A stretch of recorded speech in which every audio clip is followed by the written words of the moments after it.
Hello, everyone. We did a video on the Bohr model of the atom and actually derived the Rydberg equation and various other equations that allow us to calculate the energy of the electrons in a given orbit, the velocity of electrons in the orbit, and the radius of the orbit. Again, this is old quantum theory, so the orbit, is not really a real thing, but it's sort of like the average, which we'll find out later. But one of the things I mentioned while doing the Bohr model of the atom is another piece of evidence that came along before Bohr was the Compton effect, where Compton actually sent photons in to run into electrons, and the electrons would scatter off of, or excuse me, the photons would scatter off the electrons at a given angle, and he noticed that they actually increase their wavelength, which is equivalent to decreasing their energy, since E is equal to hc over lambda. So in this video, I'm going to show you how to actually derive that Compton effect. Let's go ahead and get started. I'm going to show you the equations we'll need, as well as the principles we'll apply. So let's begin.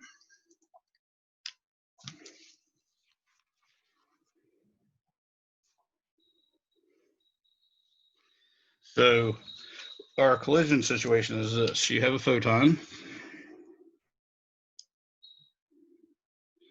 and that's headed, let's say, along the x-axis towards a stationary electron. Okay. And now the photon actually hits the electron. And after it hits the electron, the photon is now moving along this direction, which makes an angle phi with the x-axis, and the electron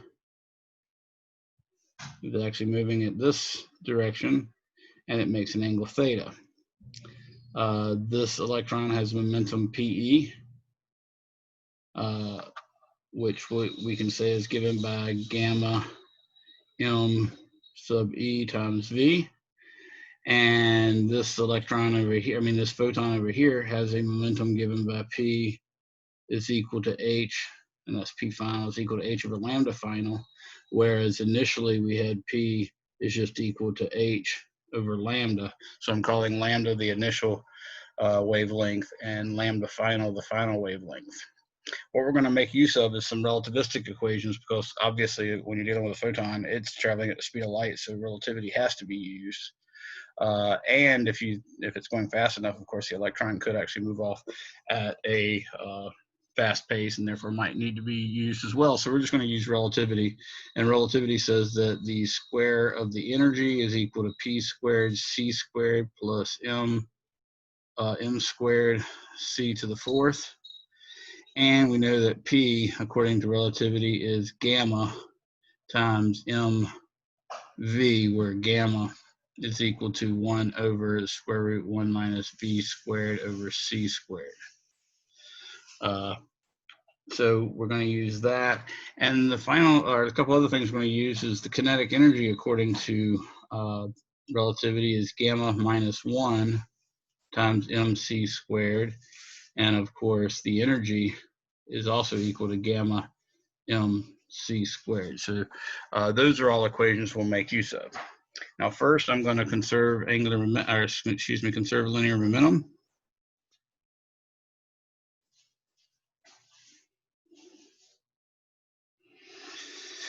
And in the x direction, that means that h over lambda is equal to h over lambda f times cosine phi plus momentum of the electron, which I'm just going to call PE. I don't have to put all this in yet, and there's good reason, because it just gets messy. But this will be times cosine theta. I'm going to label that equation 1. And then I'm going to say for the y direction, initially the momentum in the y direction is 0, because there's no y motion whatsoever. So after the collision, h over lambda final times the sine of phi would give me the y component. And I'm just going to assume that the sign would work out to give me the proper number here. So I'm just adding this momentum, and of course it'll end up giving me ultimately a negative theta. But in this case, it's the momentum of the electron times the sine of theta. I'm going to call that equation 2, and notice that 0 equals all that. I accidentally wrote the h over lambda before giving it enough room. Now finally, I'm going to say it's an elastic collision.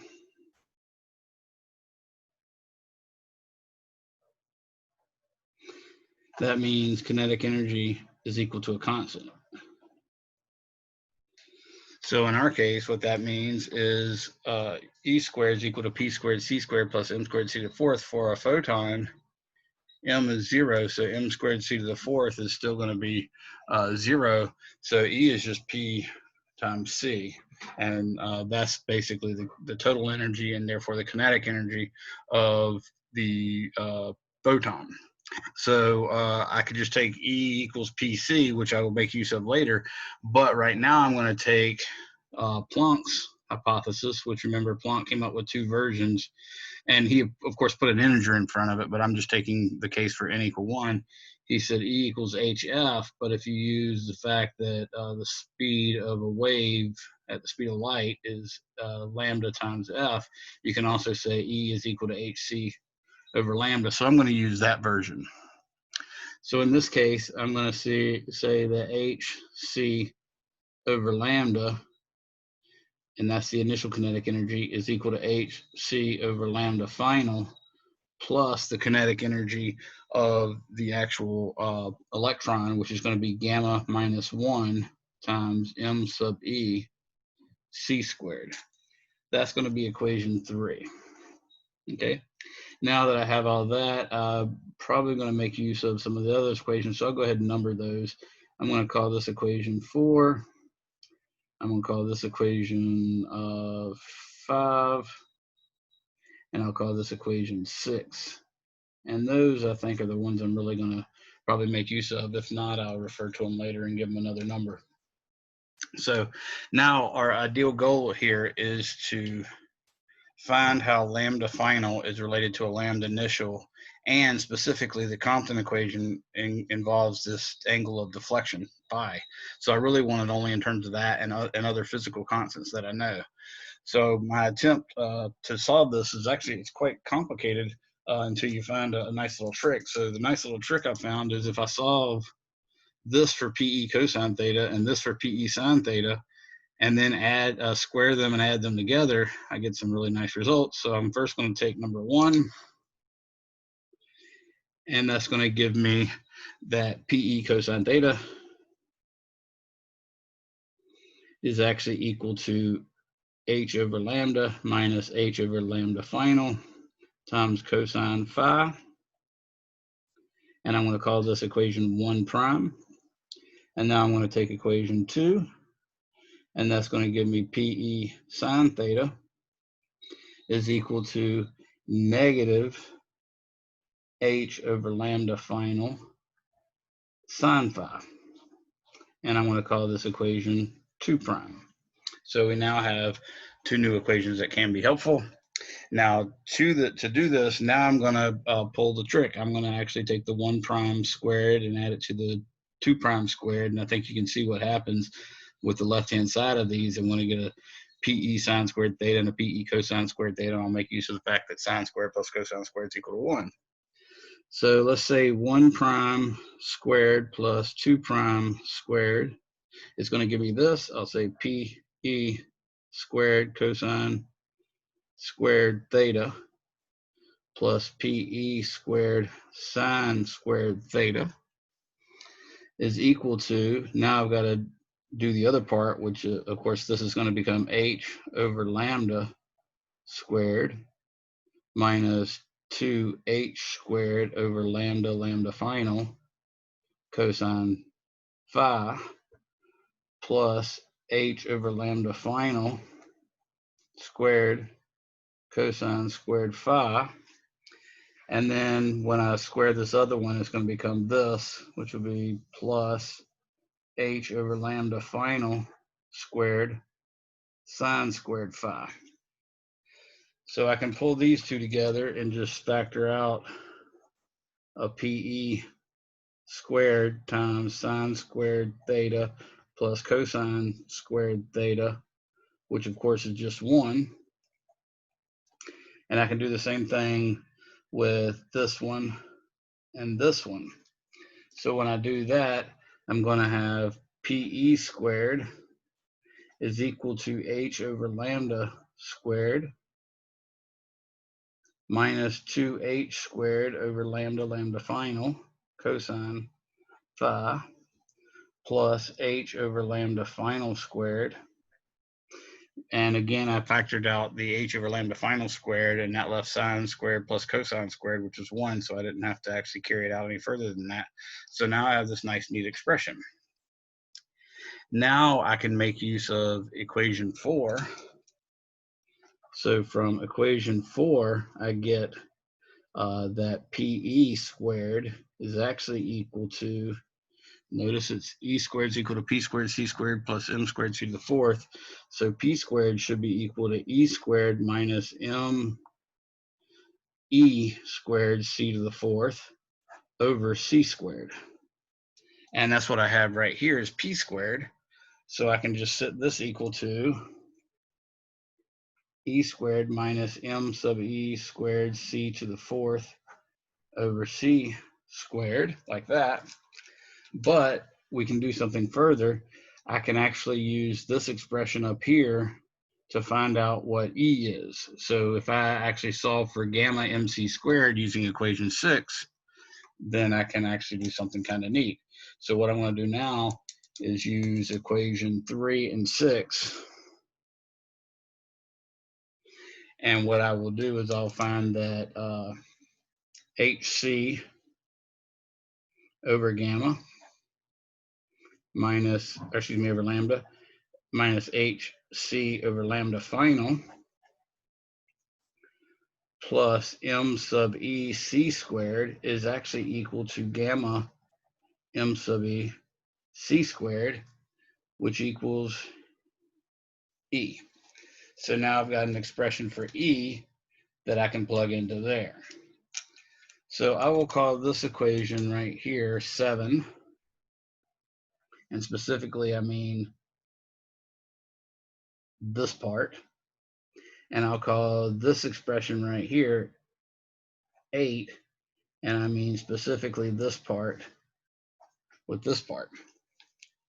So now if I combine equation 7 and 8, and I'm just combining them, that doesn't mean addition. So now if I'm combining equations 7 and 8, again, this means combining them, not adding them. I'm going to take this part right here and say H over lambda squared minus 2H squared over lambda, lambda final, cosine phi, plus H over lambda final, quantity squared, is equal to, so now I'm going to take this E, which we just got, which is this, and I'm going to square all that junk. So I'll just write HC over lambda minus HC over lambda final plus M sub E C squared. And now what I'm going to do is factor out a C squared, and you'll see why in a second. Let's factor out the C squared, or because this is going to be squared, by the way, because that's E squared. So I'm going to factor out a C squared, which is literally just factoring out a C from each of these. So here's a C, that one's going to disappear. Here's a C, that one's going to disappear. And one of these is going to disappear, and that gives my C squared. Now I have to say minus, because I still have this part, M sub E C squared, or M sub E C to the 4th, I should say, M sub E squared C to the 4th. And then all of this will be over C squared. And I've now completed combining 3 and 6. So this E came from this, and notice it had to be squared, so that's why it's squared. And then minus m sub e c to the fourth that was there, and then I divide everything by c squared. And by taking out one factor of c all the way across the board, since it was squared, that made a c squared. So that actually allows me to cancel out this c squared with this c squared. But in doing so, I also have to make this one into squared because it's got to come from both terms. Now that I have all that, I can start making some cancellations. I'm going to go ahead and square this and add combine it all with this. So I got h over lambda squared minus 2h squared over lambda, lambda final, cosine phi, plus h over lambda final, quantity squared, is equal to, now I've gotten rid of the c squared by doing all that division stuff, but I still got to square all this junk. So I'm going to take the square of the first, which will be h over lambda squared. I'm going to take the square of the second, which will be h over lambda final squared. I'm going to take the square of the last, which would be m sub e squared c squared.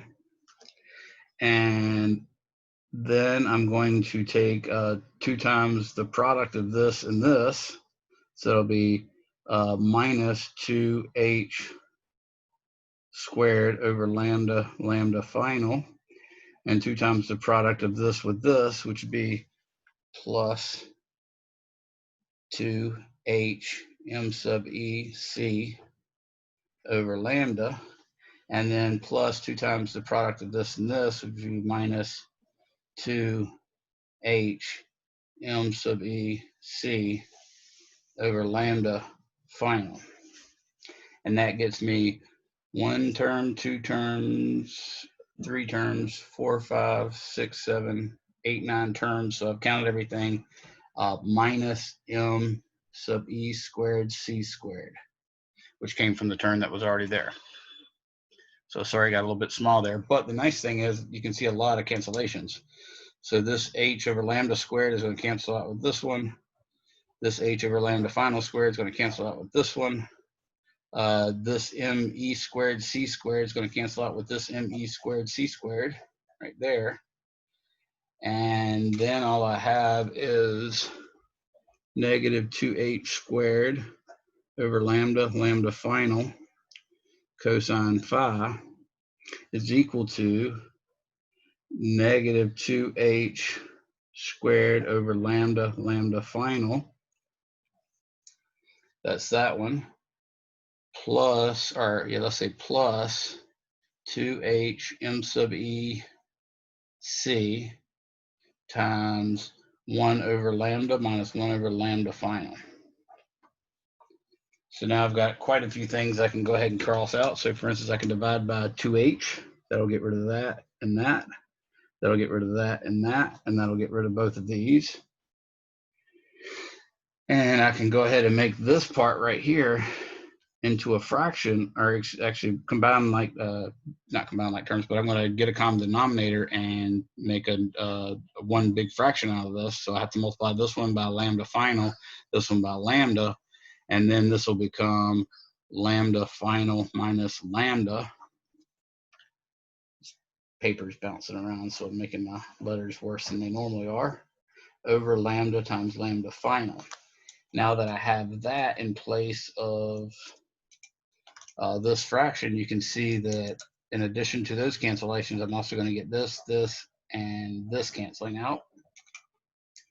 So now I have negative h cosine phi equals negative h plus m sub e c times lambda final minus lambda, like that. So we're almost there. All I have to do is get like terms over here. I'm going to see that this will become h times 1 minus cosine phi is equal to m sub e c times lambda final minus lambda. So if I divide both sides by MEC,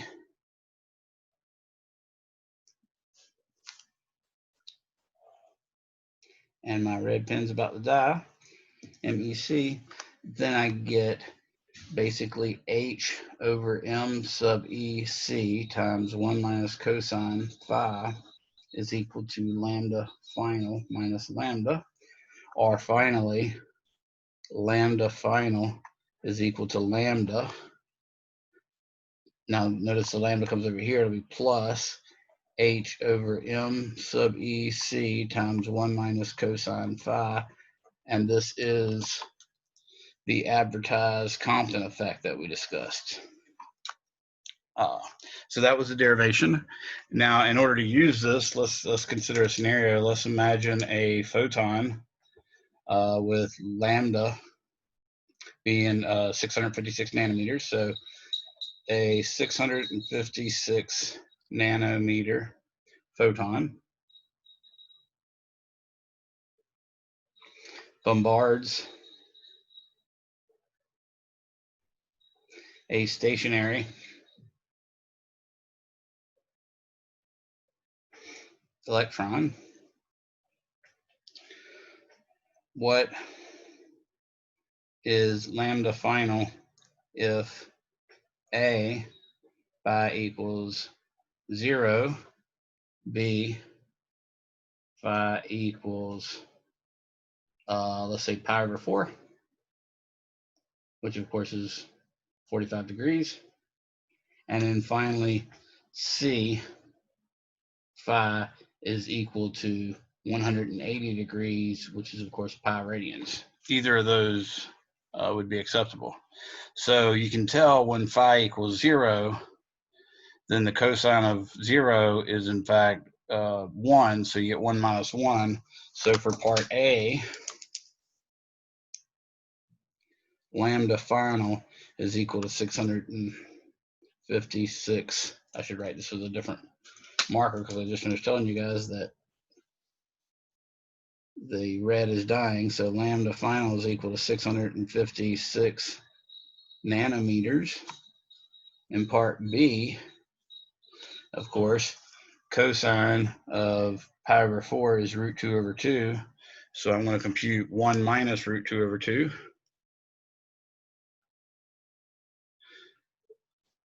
So I will do 1, 2 square root, 2 divided by,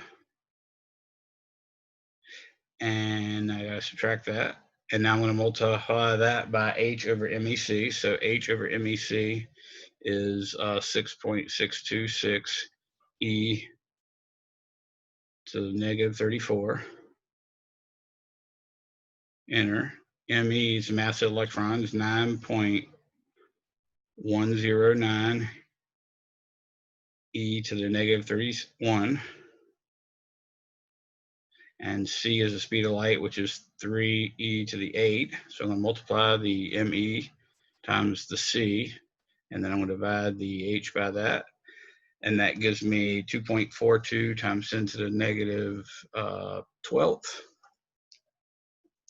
So this part right here is 2.42 times 10 to the negative 12th meters. If I multiply that by 10 to the 9th, it would be, if I multiply that by 10 to the 9th, it would actually give it to you in nanometers. So I'll say 1e9 multiplied by that, and I get 2.42 times 10 to the negative 3rd, which equals h over m sub e c is equal to 2.42 times 10 to the negative 3rd nanometers. Okay. So when I go ahead and do 1 minus cosine, for cosine being root 2 over 2, then I can just multiply that by 2.42 times 10 to the negative 3rd, and it'll be in nanometers already. And then I add the 656 nanometers to it, and I'll be good to go.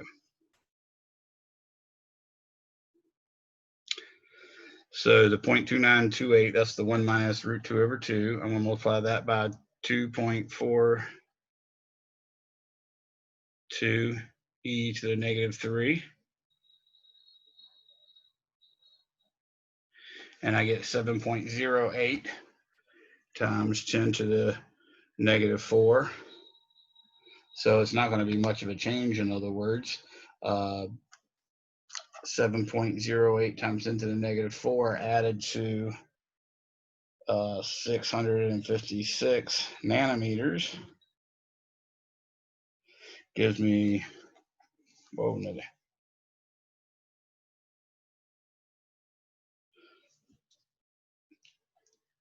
So I got 2.42 e to the negative 3. And then, of course, I have to do the 1 minus root 2 over 2 again because I just lost it in my calculator.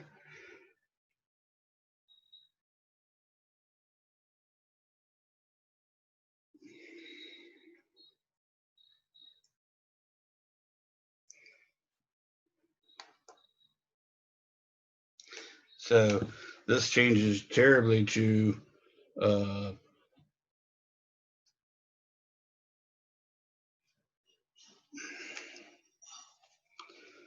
656.0007 nanometers. So you can see not a huge change there.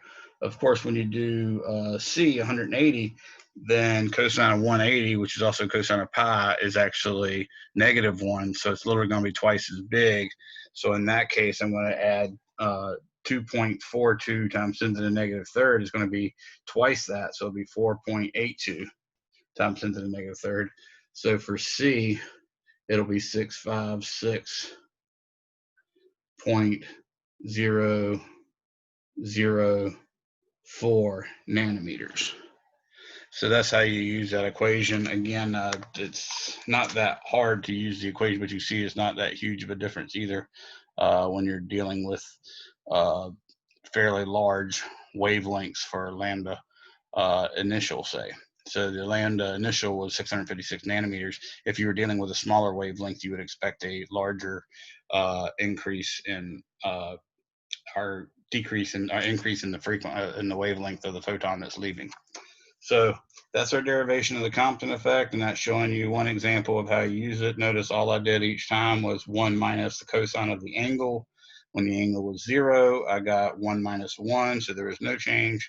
When the angle was pi over 4, which is 45 degrees, the change in the angle was very, very small. It was 0.0007. And when I did the 180, that's the biggest worst case scenario. In other words, that's the biggest change in energy. But even then, it only increased the wavelength by 0.004 nanometers. So you'd see a much better effect if we were dealing with things on the order of tenths of a nanometer, or even at least whole nanometers. So I hope that helps you understand the Compton effect, where it came from. It's not really any voodoo or special stuff that came along. It's just purely good relativity and mechanics.